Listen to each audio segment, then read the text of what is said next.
Hey everyone welcome back to my channel आमार चैनेलेर आरेकटा ब्लगे तोमादेरके अनेक अनेक स्वागत। आशा करी तोमरा सकले भालो आछो, आमिओ भालो आछि।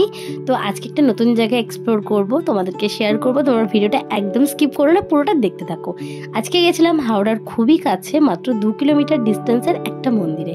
তো এই মন্দিরে তোমরা কিভাবে আসবে, কখন আসবে, কিভাবে পুজো দেবে, সমস্ত কিছু তথ্যই কিন্তু আমি তোমাদেরকে শেয়ার করব। তার আগে চলো তোমাদেরকে মন্দিরটা পুরোটা ঘুরিয়ে দেখাই। আর মন্দিরে একটা বিশেষ আকর্ষণ রয়েছে, সেটাও কিন্তু তোমাদেরকে শেয়ার করব।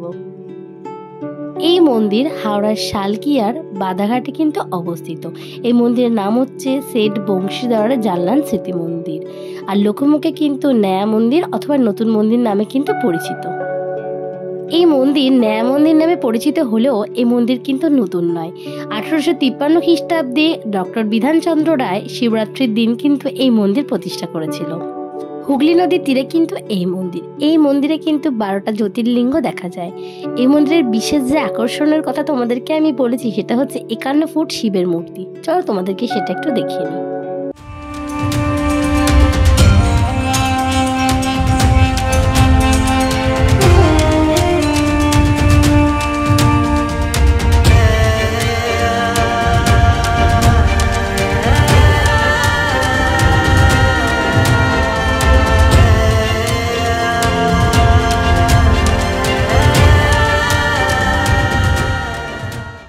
এই মন্দিরে আসার জন্য কিন্তু বিকেল বেলাটা একদম পারফেক্ট টাইম। একদম গঙ্গার পাড়ে আপনারা পরিবারের লোকের সঙ্গে বা বন্ধু বান্ধবদের সঙ্গে কিন্তু বসে খুব সুন্দর গল্প করতে পারবেন, মন্দিরে দর্শনও করতে পারবেন। মন্দিরের প্রবেশদ্বারটা খুব সুন্দরভাবে সাজানো, আর প্রত্যেকটা গাছে অপূর্ব ফুলগুলো ফুটে রয়েছে, দেখতে খুবই সুন্দর লাগছে। এই মন্দিরে যে শিবের মূর্তি দেখতে পাচ্ছেন, এই মূর্তিটা কিন্তু সম্পূর্ণ রূপই তৈরি করা মূর্তি।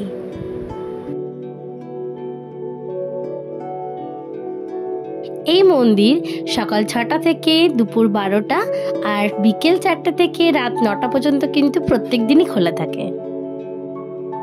এই মন্দিরে মাতা রানী এবং গণেশজির মূর্তি আপনারা দেখতে পাবেন। মা শেরাবালির মূর্তিও দেখতে পাবেন। এছাড়া বজরংবলীর মূর্তিও কিন্তু আপনারা দেখতে পাবেন।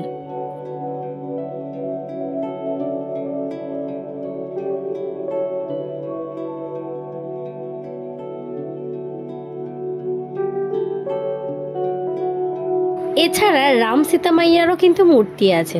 চলুন, অনেকগুলো মূর্তি আছে, সবগুলো আপনাদেরকে একটু ঘুরিয়ে দেখাই।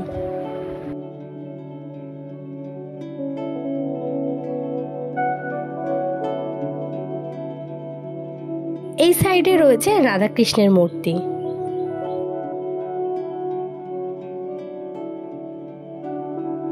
এই সাইডে রয়েছে খাটু শ্যামজির মূর্তি।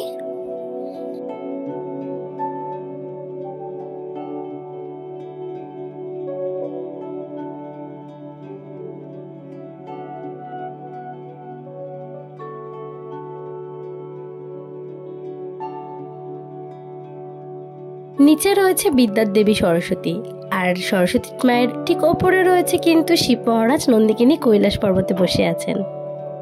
এখানে আপনাদেরকে 12টি জ্যোতির্লিঙ্গের কথা বলেছিলাম, সেটা এখন সাময়িকভাবে বন্ধ আছে, কিছু কাজ চলছে, কিন্তু কিছুদিনের মধ্যেই কিন্তু আবার ওপেন হয়ে যাবে, আপনারা দর্শন করতে পারবেন। মন্দিরের পাশ থেকে কিন্তু হুগলি নদী বয়ে চলছে, আর এই সাইডে দেখতে পাচ্ছেন হাওড়া ব্রিজ, আর ওই সাইডে দেখা যাচ্ছে কিন্তু বাগবাজার ঘাট। চলো তোমাদেরকে বলে দিই তোমরা কিভাবে আসবে। তোমরা যারা ট্রেনে আসবে তাদের নামতে হবে শোভাবাজার স্টেশনে। শোভাবাজার থেকে ফেরি পার হয়ে আসতে হবে তোমাদের বাদাঘাট। বাদাঘাট থেকে একটুখানি ডিস্টেন্সে, ওই পায়ে হাঁটার ডিস্টেন্স 5 থেকে 7 মিনিট, চাইলে কিন্তু তোমরা অটো নিয়েও নয়া মন্দির চলে আসতে পারো। এছাড়া যারা মেট্রোতে আসবে তোমাদেরকেও নামতে হবে কিন্তু শোভাবাজার মেট্রো স্টেশনে, তারপর তোমরা কিন্তু সেম প্রসেসেই কিন্তু ঘাট পার হয়ে চলে আসতে হবে। এছাড়া তোমরা কিন্তু বেলগাছিয়া মেট্রো স্টেশনেও নামতে পারো। বেলগাছিয়া থেকেও কিন্তু অটো করে এই মন্দিরে আসা যাবে।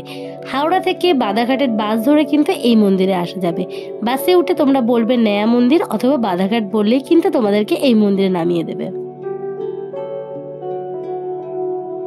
এই মন্দিরে প্রবেশ করার আগেই আপনারা যারা ঘাট পার হয়ে আসবেন তারা কিন্তু অনেক ছোট বড় মন্দির কিন্তু দর্শন করতে পারবেন। আমি ডেসক্রিপশন বক্সে এই লোকেশনের ম্যাপটার লিংক কিন্তু দিয়ে দেব। তোমরা একটু চেক করে নিও। আপনারা যারা 2 হুইলার বা 4 হুইলার নিয়ে আসবে তাদের জন্য কিন্তু পার্কিংয়ের সুব্যবস্থা রয়েছে মন্দিরের ভেতরেই।